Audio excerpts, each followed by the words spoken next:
Allah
আমরা পশু জবাই করার মাধ্যমে এই উৎসবটি আমরা করে থাকি।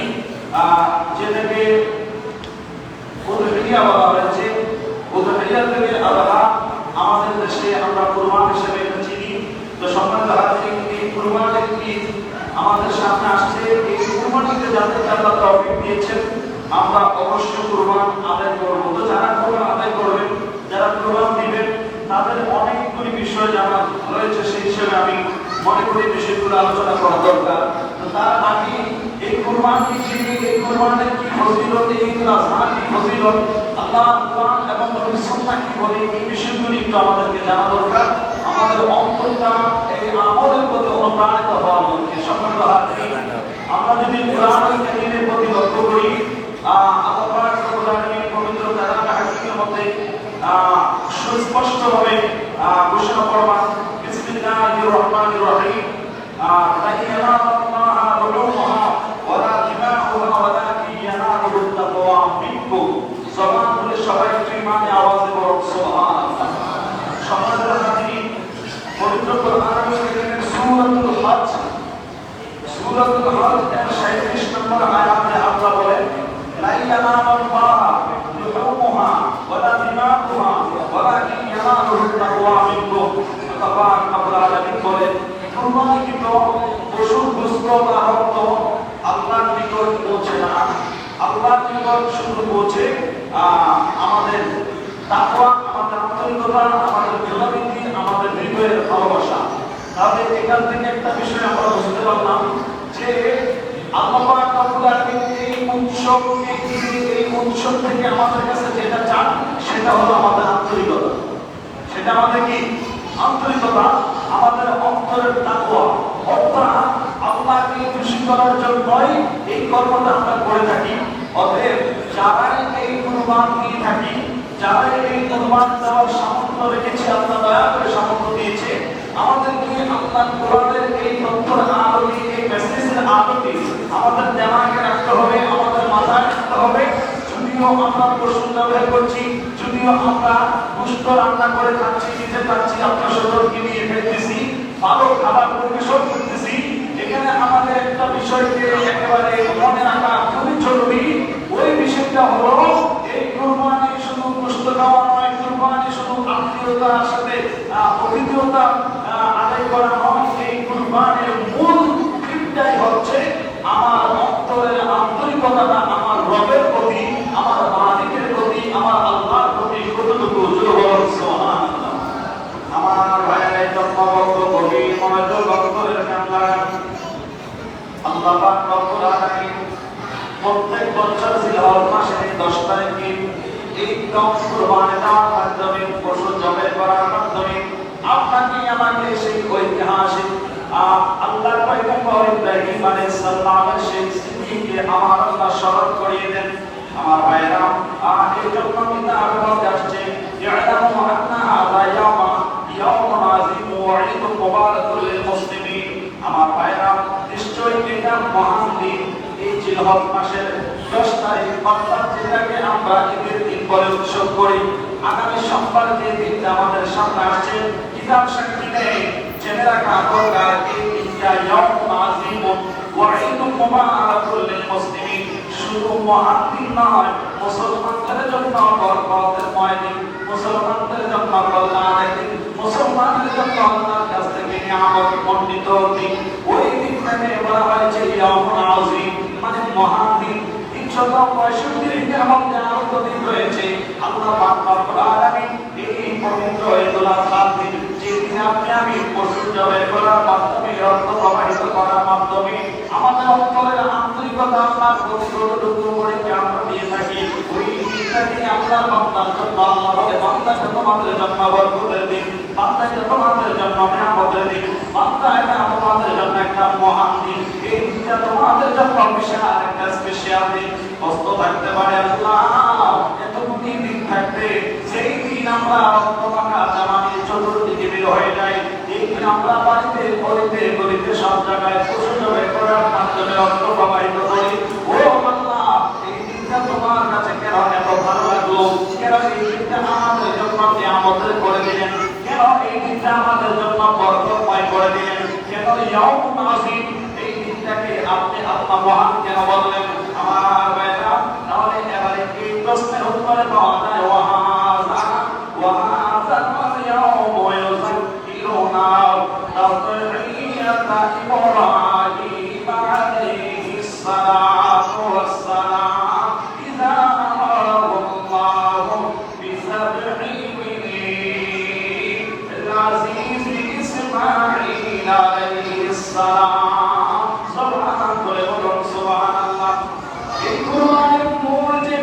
বরকত, কুরবানির মধ্যে কারণ এই দিনটাকে তিনি আল্লাহ দিন থেকে মহান বলে দিলেন। এই দিনটাকে আমার আল্লাহ বরকতের দিন বলে দিলেন। কেন আল্লাহ এই দিনটাকে বরকতময় করে দিলেন? আমার আল্লাহ কয় বান্দা, ও জগতের মানুষ, এই দিনটা এমন একটা দিন যেই দিনে আমি আল্লাহকে রাজি করার জন্য, আমি আল্লাহকে খুশি করার জন্য আমার আশেক তার মাসুকের জন্য প্রেমের পরীক্ষা দিয়েছিল। আমি আল্লাহকে রাজি করার জন্য আমার আশেক ইব্রাহিম ও খলিলুল্লাহ প্রেমের পরীক্ষা দিয়েছিল। ও আল্লাহ, প্রেমের পরীক্ষা আবার কেমন পরীক্ষা? আল্লাহ পাক রব্বুল আলামিন এই ব্যাপারে কোরআনুল কারীমের একটা আয়াতের মধ্যে পাওয়া যায়। পরীক্ষাটা কি? কোরআনুল কারীমের মধ্যে রয়েছে, ক্বালা ইয়া আবাতি ফাআল মা তু'মারু সাতাজিদুনি ইনশাআল্লাহু মিনাস সাবিরিন। আয়াতের শুরুটা ছিল এইভাবে, ক্বালা ইয়া বুনাইয়া ইন্নী আরা বিল মানামি আন্নী আযবাহুকা ফানজুর মাযা তারাও। আল্লাহর পয়গম্বর হযরত ইব্রাহিম ও খলিলুল্লাহ আলাইহিস সালাতু ওয়াস সালাম কে আমার আল্লাহ স্বপ্নে যোগে দেখাইলেন, বন্ধু প্রিয় বস্তুকে কুরবানি দেন, প্রিয় বস্তু কুরবানি দেন। কুরবানি দিতে দিতে শত শত মধ্যম বাবেরা কুরবানি দিলেন। আল্লাহ তারপরে কয় প্রিয় বস্তু কুরবানি দেন। আল্লাহ নবীর কাছে এবারে স্বপ্ন আসতে আসতে স্বপ্নের দিয়ে ইঙ্গিত করা হলো, আপনার কাছে প্রিয় বস্তু তো হলো আপনার সন্তান ইসমাঈল আলাইহিস সালাম। এই ইসমাঈলকে আপনি আমি আল্লাহর জন্য কুরবান করে দেন। আল্লাহর প্রতি ইব্রাহিম নবীর তাকওয়া কতটুকু, আল্লাহর প্রতি ইব্রাহিম নবীর অন্তরে আন্তরিকতা কতটুকু, এই সন্তানকে বেশি ভালোবাসে না আল্লাহরে বেশি ভালোবাসে, এই পরীক্ষার জন্য আমার আল্লাহ ইমতিহানে ফেলে দিলেন। আল্লাহ নবী হযরত ইব্রাহিম খলিলুল্লাহ আলাইহিস সালাতু ওয়াস সালাম, যিনি আপনার আমার সমস্ত মুসলিম মিল্লাতের মুসলিম জাতির পিতা, আল্লাহ নবী ইব্রাহিম আলাইহিস সালাতু ওয়াস সালাম যে বিষয়টা স্বপ্নে দেখলেন, আপন সন্তানের কাছে গিয়ে বললেন, ইয়া বুনাইয়া ইন্নী আরা বিল মানামি আন্নী আযবাহুকা ফানজুর মাযা তারাও। সন্তানের বাবা ইব্রাহিম নবী ডাক দিয়া কয়, পুত্রে গো, তুই আমার আদরের পুত্র দয়ের ধন, পুত্রে গো, আমার চোখ জুড়ানো সম্পদ আল্লাহর নিয়ামত, এই পৃথিবীর মধ্যে এমন কেউ নাই তার সন্তানকে ভালোবাসে না। ইব্রাহিম নবী আপন সন্তানকে ডাক দিয়া কয়, ইয়া বুনাইয়া ইন্নী আরা বিল মানামি আন্নী আযবাহুকা ফানজুর মাযা তারা। আল্লাহ কোরআনের মধ্যে এই ঘটনাটা এইভাবে এসেছে। আল্লাহ নবী ইব্রাহিম ডাক দিয়া কয়, আল্লাহ আমাকে স্বপ্নে দেখাইছে আল্লাহর রাস্তায় খলিলুল ইসমাঈলকে কুরবান করে দেওয়ার জন্য। ও বাবা, ও সন্তান আমার, এই ব্যাপারে তোমার অভিমত কি? তোমার এই ব্যাপারে সিদ্ধান্ত কি? আমার বেলা কবে আমাদের যেমন পিতা তেমন সন্তান। এবারে সন্তান জবাব দিতেছে কোরআনের আয়াতের বাকি অংশের মধ্যে, কোরআনের বাকি আয়াতে বলা হয়েছে, সন্তান ইব্রাহিম নবীর সন্তান ইসমাঈল আলাইহিস সালাম শিশু সন্তান বলতেছেন, ইয়া আবাতি ফাআল মা তু'মারু সাতাজিদুনি ইনশাআল্লাহু মিনাস সাবিরিন। সুবহানাল্লাহ করে বলেন আল্লাহু আকবার। সন্তান একটা ডাক দিয়ে বলল, ও আমার বাবা, আল্লাহ আপনাকে স্বপ্নে দেখাইছে আল্লাহ রাস্তায় আমাকে কুরবান করার জন্য। আমার কথা কি আপনি জানতে চেয়েছেন বাবা গো? জানিয়া দাও, শুনিয়া দাও আমার কথা কি? সাতাজিদুনি ইনশাআল্লাহু মিনাস সাবিরিন। ও বাবা, আপনি টেনশন করেন না, আপনি চিন্তা করেন না, নির্বিঘ্নে মাওলাকে সন্তুষ্ট করার জন্য, আল্লাহর খুশি করার জন্য, আপনি আমাকে কুরবান করার জন্য আপনি নিয়ে যেতে পারেন। অবশ্যই আপনি আপনার সন্তানকে ধৈর্যশীলদের অন্তর্ভুক্ত পাইবেন। কোন প্রকারের দ্বিমত আমি পোষণ করব না, কারণ আপনি আল্লাহকে সন্তুষ্ট করার জন্য পরীক্ষা দিতে চেয়েছেন। বলুন সুবহানাল্লাহ। আল্লাহ নবী ইব্রাহিম আলাইহিস সালাম সন্তান কুরবান দিতে দিলেন, সন্তান কুরবান দিতে দিলেন, সন্তানের গলায় ছুরিও চালাইলেন। আল্লাহ বলেন, ইব্রাহিম আমার বন্ধু যার স্বপ্নে দেখেছে তাই তো বাস্তব করে ফেলছে। আসলে তো সন্তানটাকে জবে করে দেয়, আমি বোঝার জন্য সন্তানটাকে জবে করে দেয়, সন্তানটাকে কুরবান করে দেয়, এটা আমি চাই না। আমি পরীক্ষা করলাম সন্তানকে বেশি ভালোবাসে নাকি আমাদের বেশি ভালোবাসে, সন্তানের প্রতি বেশি টান নাকি আমি আল্লাহর প্রতি বেশি টান। দেখা গেল আমি আল্লাহর প্রতি বেশি টান, বোঝা গেল আমি আল্লাহকে এত ভালোবাসি, তারপর অন্তরে রয়েছে আমি আল্লাহ তো ইন্না আয়াতের শেষ হচ্ছে একটি কথা রয়েছে ইন্না কাযালিকা নাজিল মুহসিনিন, যারা মুহসিন ব্যক্তি হয়, যারা সৎ ব্যক্তি হয়, যারা ন্যায়পরায়ণ ব্যক্তি হয়, যারা খোদা বিচর্জন করে, আল্লাহ তাদের প্রতিদান এমন উত্তম রূপেই আমার আল্লাহ দিয়ে থাকেন।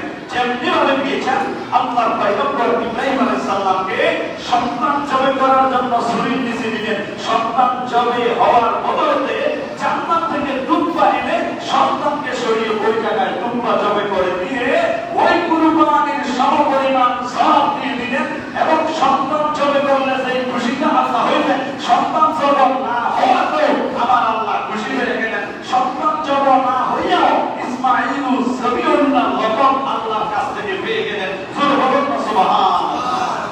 সম্মানিত হাজির, আমি কি বোঝাতে চাইলাম এখানে? আপনার আমার শিক্ষণীয় বিষয় হলো আপনার আমার মুসলিম জাতির পিতা ইব্রাহিম খলিলুল্লাহ ওই শিক্ষা দিয়েছেন যে সন্তানের প্রতি বেশি না নাকি আল্লাহর প্রতি বেশি না। আমি ওই শিক্ষা যদি এখন ধারণ করি, আপনাকে আমাকে ওই শিক্ষায় উপনীত হইতে হবে যে আমার কাছে আমার টাকার দাম বেশি নাকি আল্লাহর দাম বেশি, আমার কাছে কি আমার পালিত পশুদের দাম বেশি নাকি আল্লাহর দাম বেশি। যদি আমার পয়সাকে যদি আমি প্রাধান্য না দেই, আমার উপর যদি কুরবান করা ওয়াজিব হয়ে থাকে, আমি যদি মালিকের নিসাব যদি হয়ে থাকি, তাহলে অবশ্যই আমি কৃপণতা না করে আল্লাহর সন্তুষ্টির জন্য আমার সামর্থ্য অনুযায়ী আল্লাহর রাস্তায় কুরবান করে দেব। এটাই হলো একটা বান্দার অন্তরের আন্তরিকতা এবং ডিসিশন এবং সিদ্ধান্ত তার এমনই হওয়া দরকার। চলো বলো সুবহানাল্লাহ। এখন দেখেন অনেকেই সামর্থ্য থাকা সত্ত্বেও কুরবানি দেয় না, কথা বলতে কি না বলেন? এই জন্য বলবো আল্লাহ পাক রব্বুল আলামিন আপনাকে আমাকে সম্পদ দিয়েছেন, যেমন যাকাতের ক্ষেত্রে মালিকের নিসাব 52.5 ভূমি রূপা অথবা 7.5 ভূমি রূপার সমপরিমাণ সম্পদ কারণ মালিকানায় 1 বছর থাকলে তারা মালিকের নিসাব বলা হয়, তার উপর যাকাত ফরজ। কিন্তু কুরবানির ক্ষেত্রে এরকম সমপরিমাণ সম্পদ আপনার মালিকানায় 1 বছর থাকতে হবে না।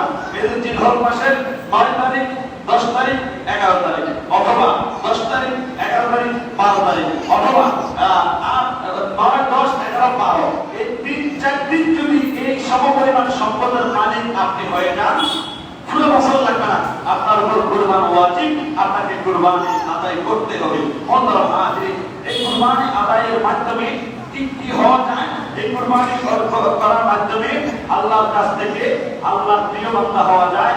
যে কুরবানি দাতা কুরবানি আদায় করবে, কুরবানির পশুর রক্ত জমিনে প্রবাহিত হওয়ার আগে কুরবানি দাতার অন্তরের দিকে তাকাইয়া আমার আল্লাহ তার জীবনের গুনাহ ক্ষমা করে দেন। জবান খুলে বলুন না সুবহানাল্লাহ। সম্মানিত হাজির, শুধু তাই নয়, আল্লাহর নবীর সাহাবায়ে কেরাম সাহাবাদের কাছে জানতে চেয়েছিলেন, নবী গো, এই কুরবানিটা যে আমরা জিলহজের 10 তারিখে যে আদায় করব, এই পশুদের জবাই করে আমরা গোশত বিতরণ করব, তাই ওইটার মধ্যে আমরা কি ফজিলত পাবো?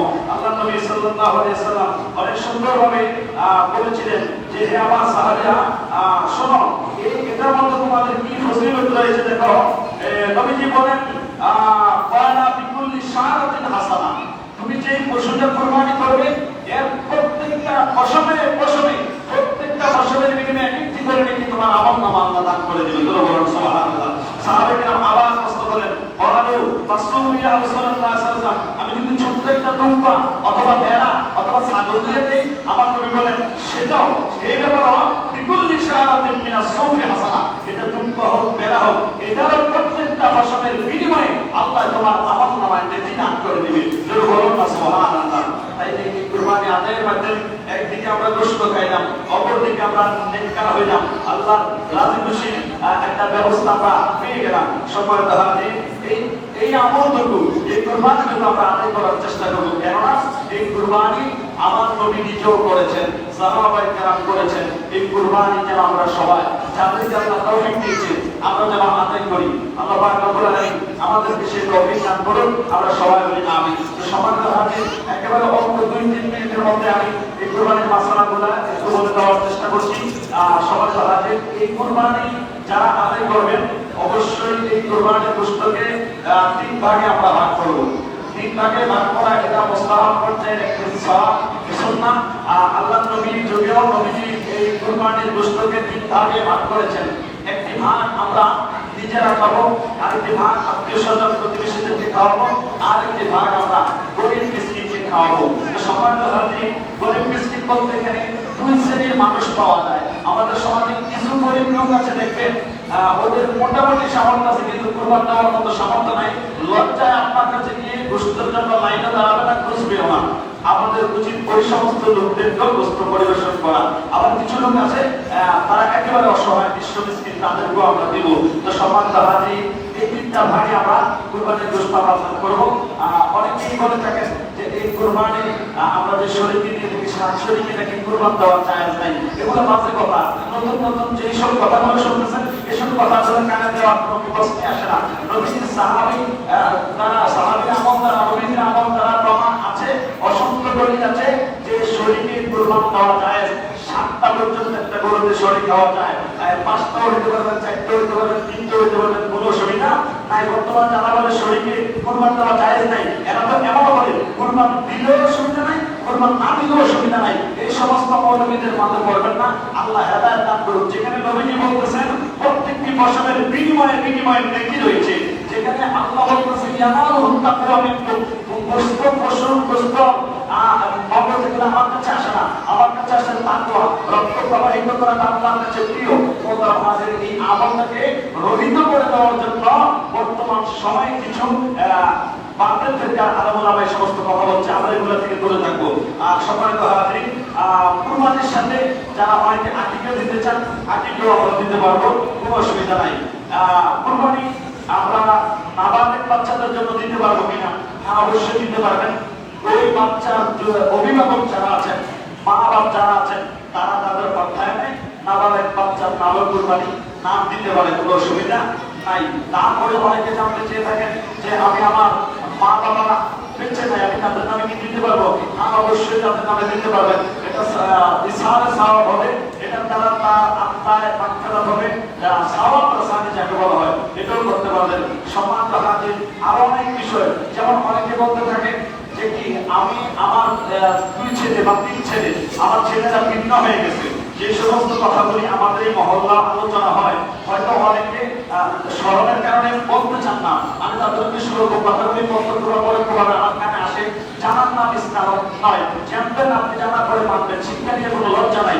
অনেকে বলে যে আমার সন্তান আছে, আমার কোথায় ভিন্ন হয়ে গেছে, এখন আমার ছেলেরা আমার নামে কুরবানি দিতে চায়, এটা কেমন হবে? কুরবানি ধরে না মুরব্বীরা সাধুবাদ বসে যে কথাবার্তা বলে, দেখেন আপনি আর সন্তান ভিন্ন হয়েছে মানে কি তার সুরা আলাদা হয়েছে, আলাদাভাবে রান্না বান্না করে, তার মানে এই নয় তো জন্মদাতা বাপকে মান দিয়ে ফেলেছে, এমন তো না। ভিন্ন হয়েছে, এটা সংসার বড় হচ্ছে, এজন্য এটা ধারাবাহিকভাবে হয়ে আসতে হইতেছে, হবে, এটা সমস্যা নাই। আপনার সন্তান তো স্বীকার করতে পারবেন না, ওই সন্তান তার বাবার নামে কুরবান দিতে চাইলে দিতে পারবে, কোনো সমস্যা নাই। এ ব্যাপারে এগুলো নিয়ে এই কথাবার্তা এগুলো আজেবাজে কথাগুলো কেউ বলবেন না। আর অনেকে বলে থাকেন যে ঈদের নামাজের আগে যদি অনেক ব্যস্ততা আছে বা কাজ আছে, ওদের নামাজ আছে, ঈদের নামাজের আগে যদি কুরবানি দিয়ে হবে কিনা, এটা সম্পূর্ণ নিষেধ, সম্পূর্ণ এটা হারাম। নবীজির যুগে নবীজির সাহাবী তিনি কুরবান করে নামাজের জন্য আসলেন, নবীজির সাহাবের জন্য আসলেন। আমার নবী বললেন যে তুমি পশু জবাই করে ফেলেছো, আজকে তো কুরবানির দিন, ইয়ামুন নাহার, আজকে তো কুরবান করার দিন, আমি কুরবান করে ফেলেছি। আমার নবী বললেন যে না, এটা হতে পারে না, কারণ আগে নামাজ আদায় করতে হবে, তারপরে কি করতে হবে? কুরবান আদায় করতে হবে। অবশ্যই ব্যাপারে আমরা সজাগ দৃষ্টি রাখবো। সম্মানিত হাজির, এইভাবে আমরা নিয়মগুলো মেনে কুরবানি আদায় করবো। কুরবানির গোশত যারা শ্রমিক হিসাবে কাজ করবে, বন্টন করবে, আমরা তাদেরকে চেষ্টা করবো পারিশ্রমিক দেওয়ার জন্য। একান্তভাবে যদি কেউ গোশত দিয়ে পারিশ্রমিক দিতে চান, আপনার বন্টন হয়ে যাওয়া, ক্লিয়ার হওয়ার পরে আপনার ভাগে যে গোশত হবে ওখান থেকে আপনি চাইলে তাকে দিতে পারবেন।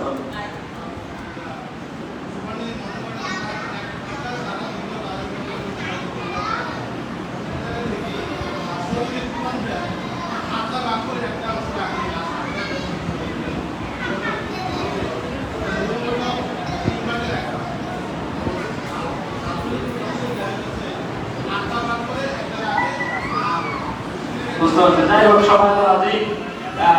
আমি যখন শরীরকে যখন আমি কুরবান দেব, মনে রাখবেন কথা 5জন শরীরদাতা। এই 5জন যখন শরীরদাতা হয়ে গেলেন, একজন কুরবানি দাতা, 2জন কুরবানি দাতা।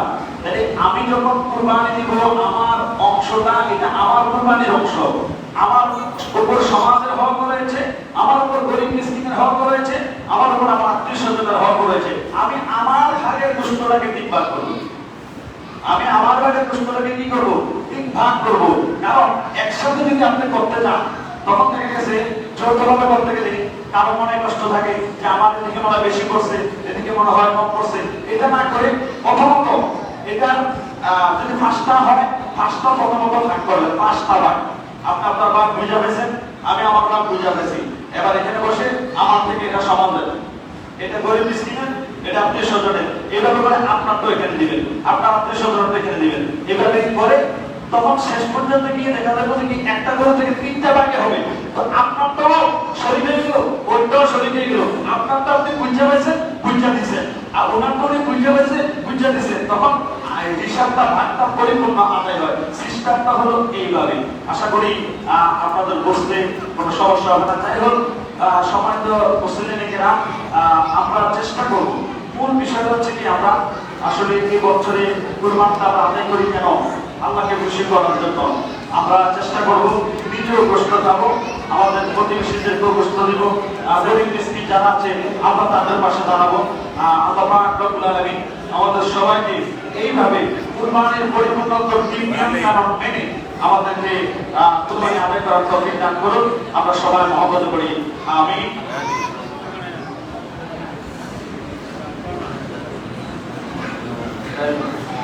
সময় মুসলিম আমরা সুন্নাত আদায় করব।